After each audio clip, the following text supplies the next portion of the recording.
Praise the lord. మన ప్రభువును రక్షకుడును యేసుక్రీస్తు వారి పేరిట మీకు శాంతి, సమాధానము, రక్షణ అనుగ్రహింపబడునుగాక. ప్రభువునందు దేవుని బిడ్డలారా, ఈరోజు ఈ ముఖ్యమైన సందేశం ఏంటంటే, ఈ ఆ, రాధా మనోహర్ దాస్తో పాటు కొందరు, అందరూ కాదు, గతములో నేను విగ్రహ సంబంధమైన హత్య చేసినప్పుడు కూడా ఆ యొక్క విగ్రహారాధనలో మరి కను నుండి చూడలేవు, నోరుండి పలకలేదు, కాళ్ళుండి నడవలేవు. అయినప్పటికీ నిష్ఠాగరిష్ఠులతో ఒక దేవతకి, దేవుడు అనే పూజకి సిద్ధపడినప్పుడు అరిచేతులు ఆరతత్వపూరం వెలిగించి అనేక రకాలైన నిష్ఠ నియమములతో పూజ చేశాం. ఈనాడు ఇంకా ఆ అజ్ఞానం, అంధకారం అనే చీకటిలో కూర్చున్న వారు చాలా మంది ఉన్నారు. వారిలో మరి బంధువులుగా ఉన్నవారు ఉన్నారు. ఇంకా ఆ ఈ యొక్క భారతదేశంలో ఇంకా చాలా మంది ఆ యొక్క అంధకారం అనే చీకటిలోనే కూర్చొని ఉండిపోయారు. కానీ నా మనోనేత్రాలు వెలిగించి, నా జ్ఞానేంద్రాలు వెలిగించిన ఆ భగవంతుడు వారి జ్ఞానేంద్రాలు కూడా వెలిగించును గాక. ఆమేన్.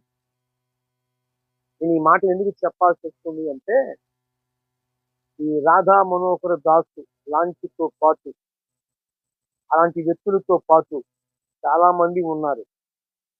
స్వామీజీలు కావచ్చు, బాబాలు కావచ్చు, ఇంకా రకరకాలైన వారు చాలా మంది ఉన్నారు. వీరందరూ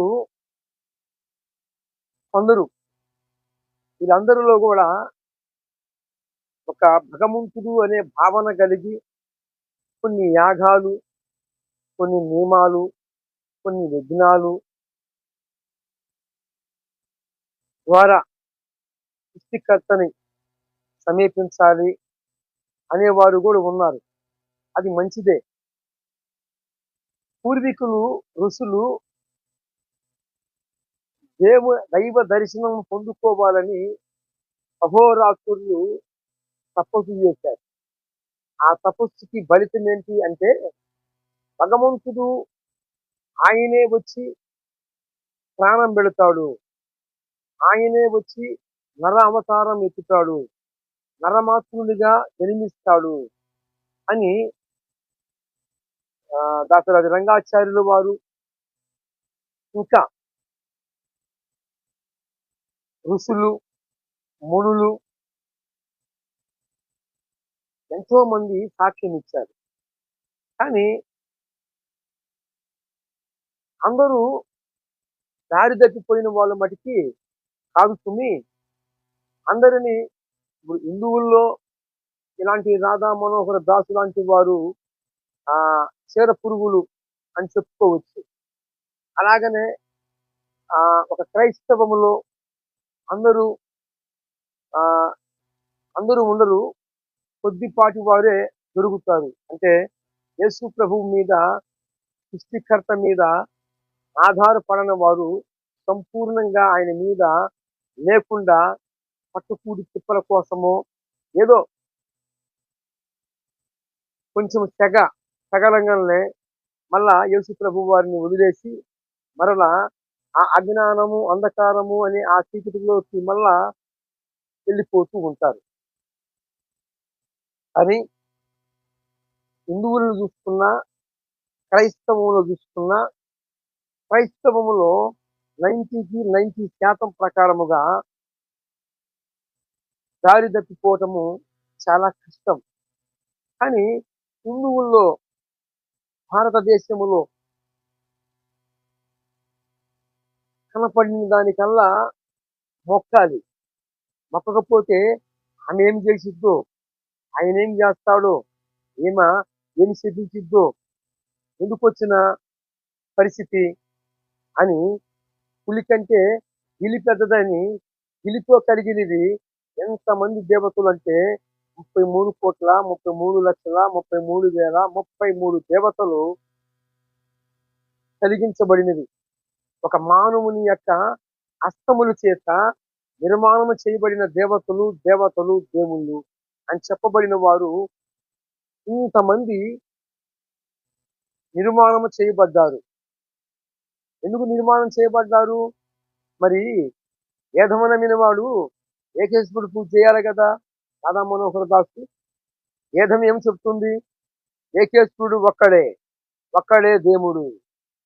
వేదమునమిన వాడు ఒక్కడే దేవుడని నమ్మాలి.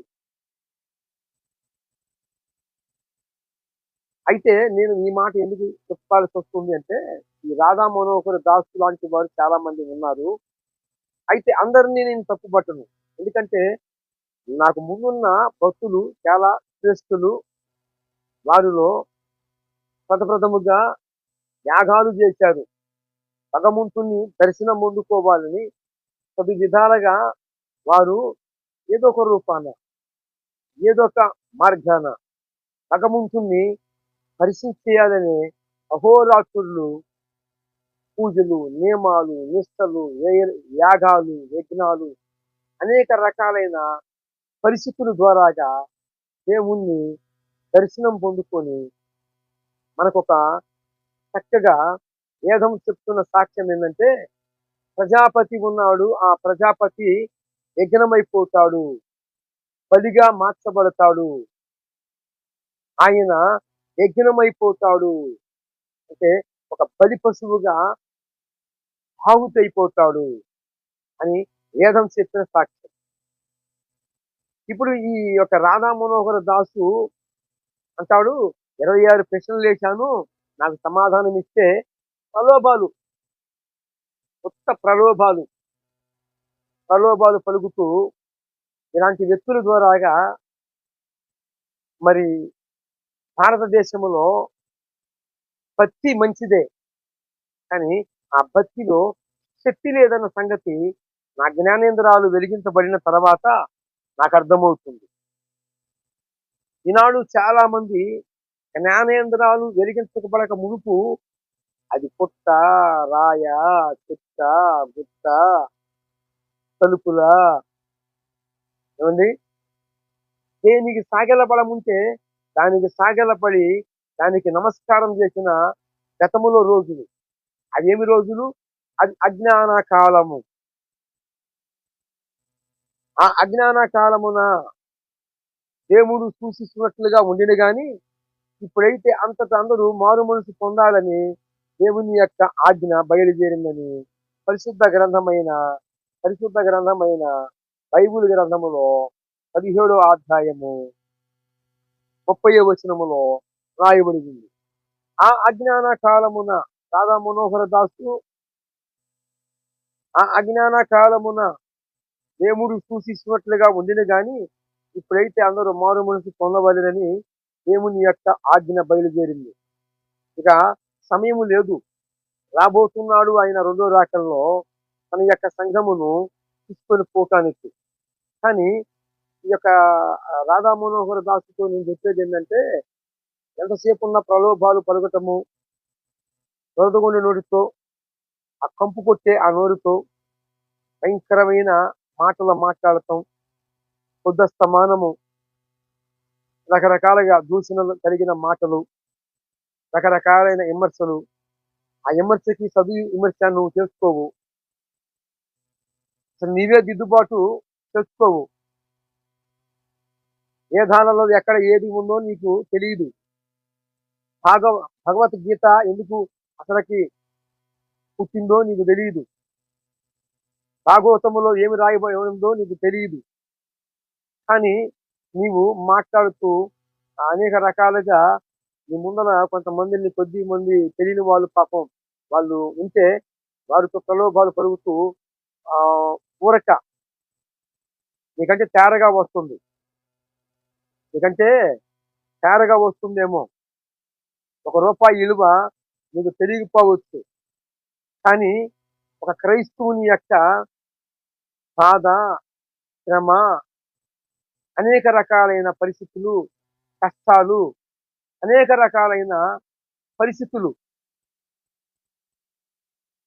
చెమటోడ్చి, కష్టపడి, తిని తినక ఒక క్రైస్తవములో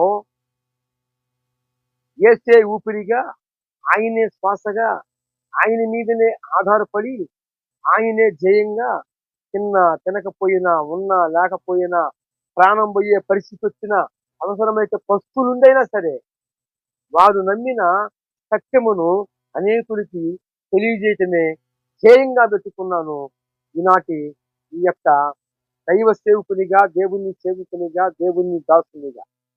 నీవంటే ప్రలోభాలు పలుకుతావు. నేను కొన్ని మాటలు అడుగుతున్నాను. 26 ప్రశ్నల తర్వాత కానీ అతనికి రాధా మనోహర్ దాసు అనేది నీకు ఎందుకు కలిగింది? నీకు ఎవరు పెట్టారు? అనేది నెంబర్ 1. నెంబర్ 2, ఎంతసేపు ఉండా మీ వాళ్ళ నాన్న ఎలాగా, మీ పూర్వీకులు ఎలాగా, అది ఇదని ఇతరులు అడుగుతున్నావు. మరి మీ యొక్క పూర్వీకులు చరిత్ర ఏంటి?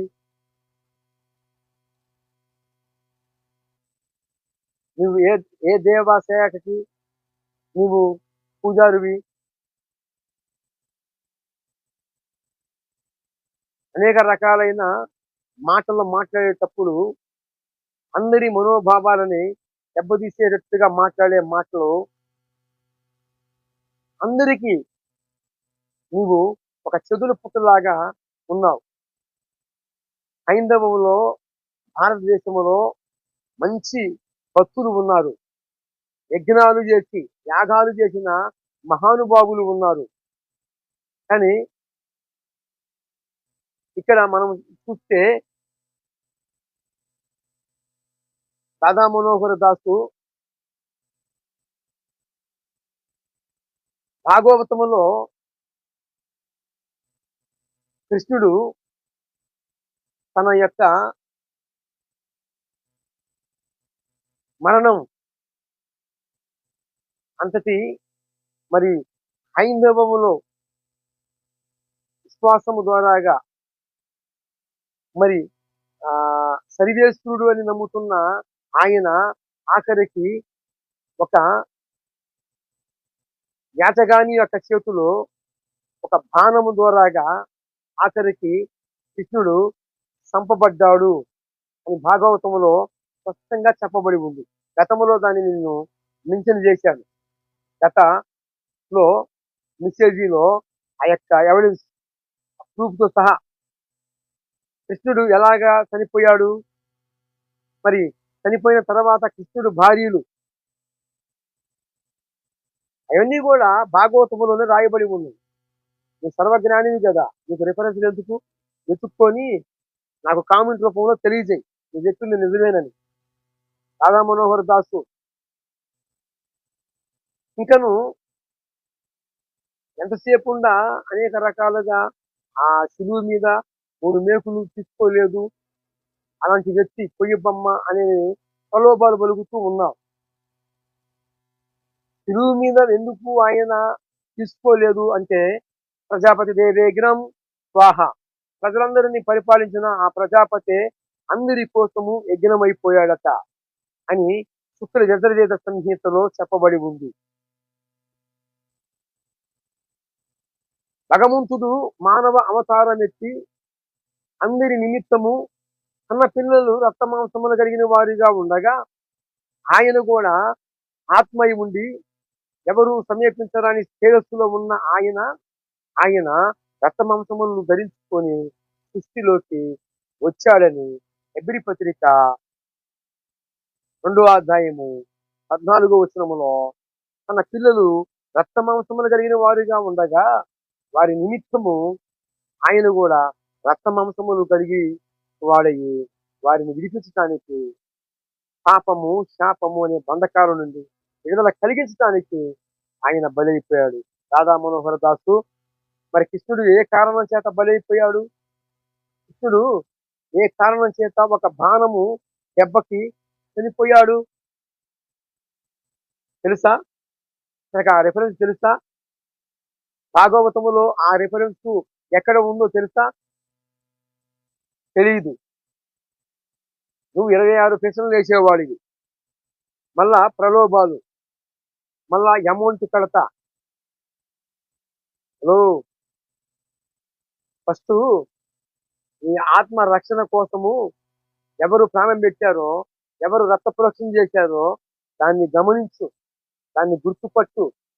ఎందుకంటే పాపాదస్యం మరణం ప్రయాతి, పాపాదస్యం నరకం ప్రయాతి, పాపానికి జీతం మరణము, మరణానికి జీతము అగ్ని ఆరదు, పురుగు జావదు అన్నది హాది వ్యక్తి.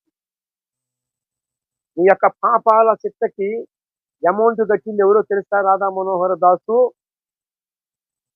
మన పూర్వీకులు యాగము చేసి అనేక రకాలైన పూజలు పునస్కారాలు చేసి దేవుడు ఇలాగ రాబోతున్నాడు. సర్వ పాప పరిహరో రక్త పురోక్షణము అవశ్యము, సదరత్తం పరమాత్మేన పుణ్యదాన బలియాగము అని ఆనాడు పూర్వీకులు యాగాల ద్వారాగా, యజ్ఞాల ద్వారాగా దైవ దర్శనం పొందిన ఆనాడు శ్రేష్టమైన భక్తులు ఉన్నారు. నా భారతదేశము, నా భారతదేశ ప్రజలు ఎంతో భక్తి నిర్మలమైనది, భక్తి చాలా శక్తి కలిగినది. కానీ ఆ భక్తిలో, ఆ భక్తి ద్వారాగా ఎవరినైతే సమీపిస్తున్నారో ఆ యొక్క వ్యక్తుల్లో శక్తి లేదు అన్న సంగతి నాకు నా జ్ఞానేంద్రాలు వెలిగించబడిన తర్వాత లోకములోకి ఒక వెలుగు వస్తుందట. ఇది పరిశుద్ధ గ్రంథమైన బైబిల్ సాక్ష్యం ఇచ్చింది. యోహాను సువార్త 1వ అధ్యాయము 9వ వచనములో ఒక వెలుగు వస్తుంది, అందరినీ వెలిగిస్తానికే వస్తుంది. ఆ వెలుగుని ఎందరు కోరతారో వారందరినీ వెలిగిస్తానికే వచ్చిందట. ఆ వెలుగే మమ్మల్ని అందరినీ వెలిగించి ఇప్పుడు కూడా వేదిక మానము వలె, రూప వేదిక వలె, అనేకులు వెదుట ఆకాశ నక్షత్రం వలె మమ్మల్ని వెలిగిస్తూ, మమ్మల్ని నడిపిస్తూ ఉంది. ఆ వెలుగు ఎవరో కాదు, ప్రభువైన యేసుక్రీస్తు వారు. రాధా మనోహర దాసు, నీలాంటి వారందరికీ సమీపు కలుగును గాక. అదనమాట. నన్ను మతం మార్చండి. టైప్ ఇక్కడ 26 క్వశ్చన్లు అండి. 26 క్వశ్చన్ లో ఎవరైనా ఆన్సర్ చెప్తే అన్ని చెప్పదు. 13 చెప్తే చాలు 70 లక్షలు ఇస్తా అన్న. ఇప్పుడు వడ్డీతో 90 ఇస్తా అన్న. అంటే 90